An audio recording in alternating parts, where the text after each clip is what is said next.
El tema que vamos a tratar es cómo se elige en cuál lado enrocar. En muchas ocasiones, cuando estamos terminando con la apertura, hemos desarrollado nuestras piezas, se nos presenta una situación en la que podemos elegir si enrocar en el flanco de rey o enrocar en el flanco de dama, también llamados enroque corto y enroque largo respectivamente. Una gran mayoría de jugadores nunca se detiene a valorar las dos opciones, sino que simplemente enroca de manera automática en el flanco de rey. Por otro lado están los jugadores a quienes les llama la atención el enroque largo, en el flanco de dama, porque les parece algo exótico y lo escogen solo cuando tienen ganas de hacer algo raro. En pocas palabras, una buena cantidad de jugadores no entiende cómo se elige en dónde enrocar. En esta lección vamos a dar ciertas pistas, con ejemplos, que nos permitirán elegir el lugar del enroque con mayor facilidad.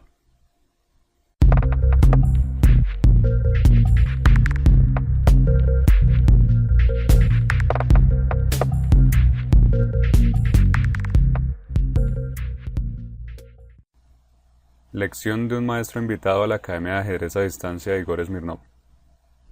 Empezamos con el primer ejemplo. Una partida del actual campeón mundial, Carlsen, cuando tenía 13 o 14 años. Estaba jugando con blancas y se le presenta este momento donde puede elegir en cuál lado enrocar. Obviamente ambas opciones son posibles. Invito a pausar el video y pensar por un momento qué diferencia habría en enrocar en un lado o en el otro. Enroque largo o enroque corto. Él escogió enroque largo. ¿Por qué? Aquí tenemos nuestra primera pista. Cuando la columna D está abierta, es bastante atractivo enrocar largo porque al hacerlo así, la torre del enroque entra a jugar de inmediato. Como vemos aquí, esta torre ha entrado muy activa de inmediato a trabajar sobre la columna. Si en cambio se hubiera enrocado en corto, la torre que participa del enroque, en este caso no queda perfectamente ubicada de inmediato. Se necesitará un movimiento más, un tiempo extra para ponerla a jugar, tal vez llevarla a E1. Así que al escoger el enroque largo, el blanco ha acelerado su desarrollo, y esto se puede apreciar después de los siguientes movimientos. Dama D7, torre H a E1, presionando rápidamente sobre la columna abierta E y allí al rey enemigo. Tenemos una posición blanca muy buena donde todas sus piezas, las menores y las pesadas, están listas jugando, preparadas para lo que viene, mientras que el negro se ha quedado con su rey atascado en el centro. Rey D8. Es cierto que el negro, en lugar de mover su rey, prefería enrocar. Tendría que enrocar en largo, porque en corto no puede. Pero si enroca en largo, entonces el blanco aplicaría el movimiento táctico G4. Este movimiento de peón se basa en que si el negro retira el alfil de esta diagonal, por ejemplo a G6, vendría alfil E6 ganando la dama. Entonces, a G4 el alfil tendría que tomar. Pero vendría torre por E7, dama por E7, y luego dama por G4 que aprovecha la clavada para dar jaque y ganar material. Por todo lo anterior es que el negro no enroca, sino que juega rey D8, esperando aguantar con su rey en el centro. Pero vemos algo, que las piezas blancas están muy bien ubicadas, precisamente en el centro, especialmente las torres y la dama. Y Magnus no duda en castigar la osadía del negro, ¿Cuál es el movimiento?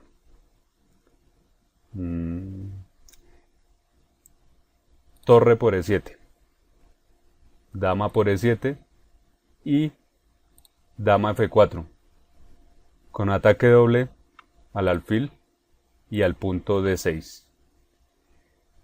El blanco ha sacrificado la calidad a cambio de desencadenar un ataque muy fuerte. Después de alfil D7, el blanco juega caballo E4, llevando otra pieza al ataque, aprovechando el caballo negro clavado y atacando una vez más el peón D6. D5, caballo por F6, H6, alfil H4 y G5. Por el momento el blanco tiene dos piezas menores a cambio de la torre y un ataque muy fuerte, y el negro había confiado todo en este movimiento G5. Sin embargo, el blanco, que había visto un movimiento más adelante, juega aquí dama D4 y el negro tiene que rendirse, porque si se come el alfil, caballo por D5 ataca a la dama y al mismo tiempo descubre el ataque sobre la torre. En resumen, lo que tuvimos es una buena partida de ataque de Carlsen, pero quiero resaltar lo que vimos al comienzo. Si se presenta la opción de enrocar largo, si tenemos la opción de acelerar nuestro desarrollo y poner a jugar de inmediato la torre envuelta en el enroque, y si la columna D está abierta, es muchas veces recomendado enrocar largo, enrocar en el flanco de dama. Veamos el segundo ejemplo, esta vez también de un jugador de élite, Wesley So, en el 2016 en el Campeonato Nacional de Estados Unidos. El negro enroca y Wesley debe decidir si enrocar en corto, lo cual es correcto, o si quiere mover su dama a algún lado para abrir la posibilidad de enrocar largo. Nuevamente invito a pausar el video unos segundos y notar qué diferencia puede haber entre lo uno y lo otro. Bien, Wesley se inclinó por dama C2. Primero que todo se está ganando un tiempo. Se está amenazando tomar en F6 y luego el peón H7 gracias a la batería de dama y alfil. El negro entonces se ve obligado a jugar H6. Y veamos la segunda pista. En esta lección estamos hablando de 4 pistas para decidir cómo enrocar, y esta es la segunda pista que nos ayuda a elegir cómo hacerlo. En muchas ocasiones es posible aplazar un poco el enroque y aprovechar ese tiempo para hacer algún otro movimiento, como por ejemplo se hizo aquí al jugar dama C2, que además abre la posibilidad de enrocar en el otro lado. Es decir, en lugar de enrocar de inmediato podemos hacer un movimiento más y abrir otras opciones. Incluso esto es bueno en la batalla psicológica, porque nuestro oponente no sabe aún qué vamos a hacer y va a tener que pensar por un rato en el juego que tendría que enfrentar dependiendo de si a nosotros se nos ocurre enrocar largo o corto. Nosotros así tenemos más flexibilidad. Aquí Wesley ahora aplica nuestra pista número 1. Ve la columna D abierta, quiere acelerar su desarrollo y por eso enroca en largo. Al mismo tiempo está poniendo su torre en línea con la dama enemiga en configuración de rayos X. Dama A5, rey B1, torre D8. Y con el transcurrir de la partida se verá que la decisión blanca de enrocar en el flanco de dama fue correcta.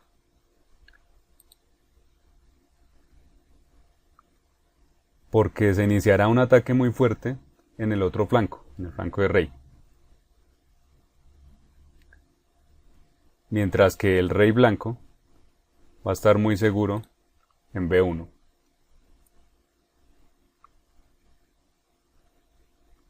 Las piezas blancas están perfectamente centralizadas. Las negras no tienen ningún ataque, como se ve aquí con C4. Y también es cierto que las blancas no tienen un ataque inmediato, pero el negro decide tomar este peón envenenado. Después de juego aquí con la dama, torre G1. El alfil atacado retrocede y vemos cómo súbitamente todas las piezas blancas están mirando al rey en G8. El tema de esta lección no es cómo atacar al rey enemigo, pero no está mal descifrar lo que Wesley hizo aquí para aprovechar su gran posición. Se puede pausar el video y encontrar el movimiento que desencadena el ataque blanco sobre el rey enemigo.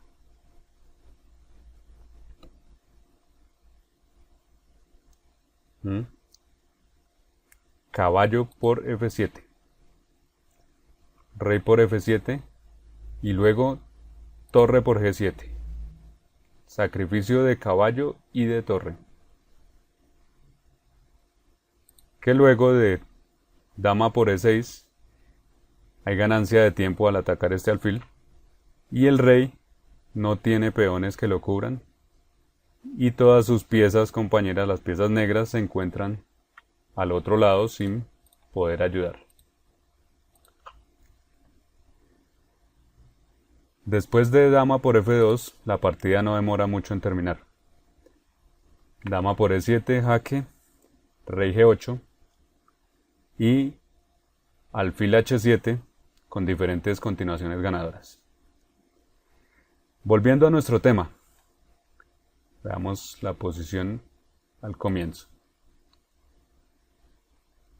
Recordar que en ocasiones podemos aplazar un poco nuestro enroque para hacer otro movimiento y a la vez abrir la posibilidad de enrocar en cualquiera de los dos flancos.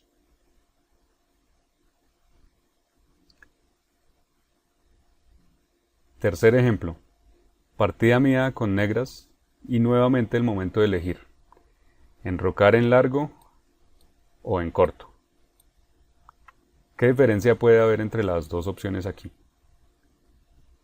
Es necesario enrocar, el rey negro no se puede quedar en el centro, y menos aún con las torres blancas en estas líneas.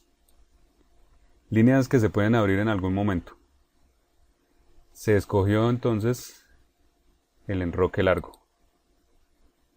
La idea de no escoger el enroque corto es que todas las piezas blancas están concentradas allí cerca, en el flanco del rey, mientras que las piezas negras están al otro lado. Y no se sabe si éstas alcanzarían a defender para el momento en que las blancas decidan atacar abriendo líneas mediante el avance, por ejemplo, F5.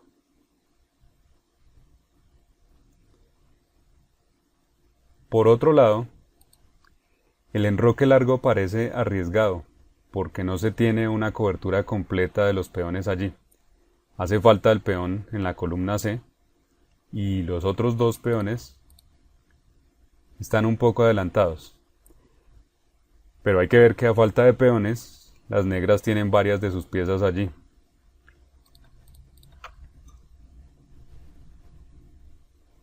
Estas entre otras. Y además, como veíamos, las blancas tienen concentradas sus piezas en el otro flanco. Así que en realidad el rey negro no queda muy vulnerable aquí. En el transcurso de la partida las blancas trataron de crear amenazas en el flanco de dama, pero estas no tuvieron éxito. Vamos a ver qué pasa después de unos movimientos. Después de unos cuantos movimientos se llegó a esta posición, donde las negras contraatacan. Las blancas están presionando en el flanco de dama, por ejemplo sobre este peón, pero juegan las negras y aprovechan la táctica sencilla del movimiento D4, abriendo la diagonal para el alfil B7, que súbitamente es una pieza letal. caballo por D4 y caballo por G2. Y ahora es el blanco quien está bajo graves amenazas. Su rey, su dama, se rindieron poco tiempo después porque el ataque negro era irresistible.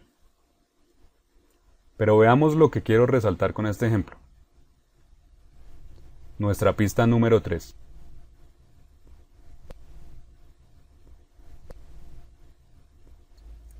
Cuando nuestro oponente ha concentrado sus piezas en cierto flanco y se alista para desencadenar un ataque allí, cobra mucho sentido que enroquemos en el flanco contrario, donde el rango de influencia de esas piezas enemigas será mucho menor.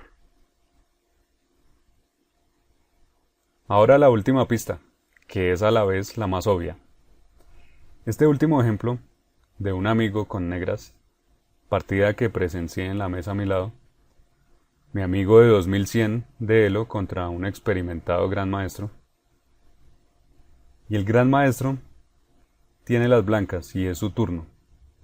Nuevamente se presenta la elección: enrocar en corto o enrocar en largo.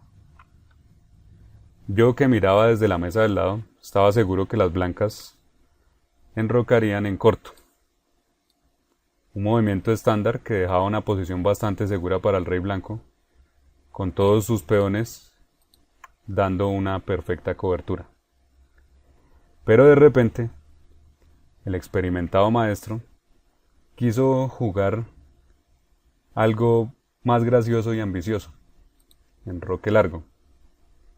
Su torre se pone en juego en la columna D, pero aquí la situación es diferente a lo que hemos visto antes. Podemos ver que tan solo con el siguiente movimiento negro, caballo C6, ya se está planteando un ataque doble inmediato sobre el alfil y la dama. Y lo principal es que el rey en C1 se encuentra extremadamente inseguro. Hace falta el peón C blanco y la columna está muy cerca de abrirse por completo cuando en los próximos movimientos el negro intercambie su peón C por el peón D blanco. El rey no puede estar seguro en una columna que está por abrirse. De manera que nuestra última pista para elegir dónde enrocar es bastante obvia. Es preferible enrocar en el lado donde el rey quede más seguro. En el ejemplo anterior la inseguridad era menos tangible. Había piezas rondando, sí, pero nada definitivo. En cambio, en este caso, enrocar sobre líneas abiertas, como aquí la columna insegura C, ya no es cuestión imaginaria, sino que es totalmente inseguro. La continuación de la partida no reviste mayor interés para nuestro tema. A pesar de que el jugador negro era inferior, este pudo aprovechar fácilmente la posición insegura del rey blanco. Pero veamos qué pasó después de algunos intercambios. Alfil por F6, alfil por F6, D por C5, el ataque del caballo B4,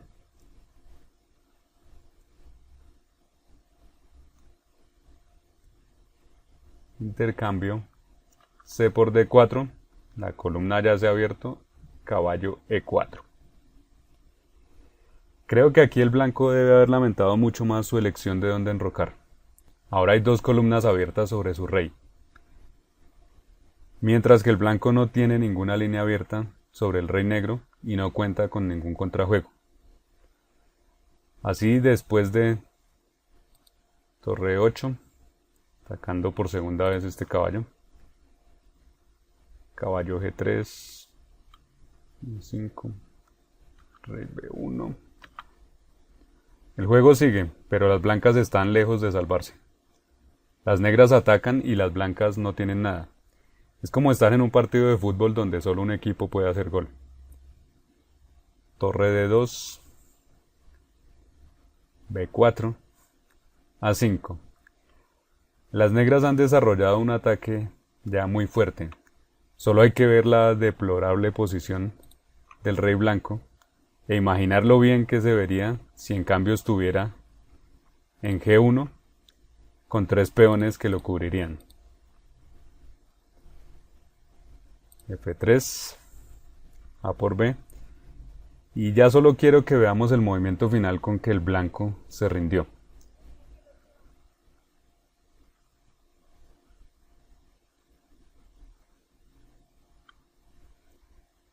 Aquí,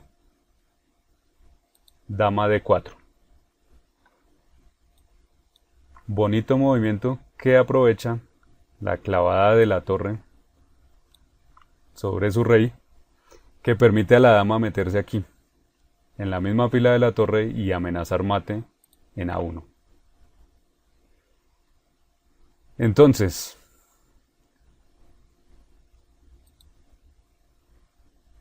cuando estemos decidiendo en dónde enrocar, tal vez la primera pregunta para hacerse es ¿en cuál de los dos lados estará más seguro nuestro rey? ¿En cuál lado tenemos más o mejores peones o piezas que den un refugio seguro al rey? Preocupándonos por observar si nuestro oponente tiene posibilidades de abrir líneas pronto o fácilmente sobre el flanco que vamos a escoger. Y bien, hasta aquí esta lección. Saludos del gran maestro Igor Smirnov a todos los estudiantes de Chess Teacher en español. Esperamos que estas 4 pistas sean una buena guía al momento de elegir cómo enrocar. Hasta pronto.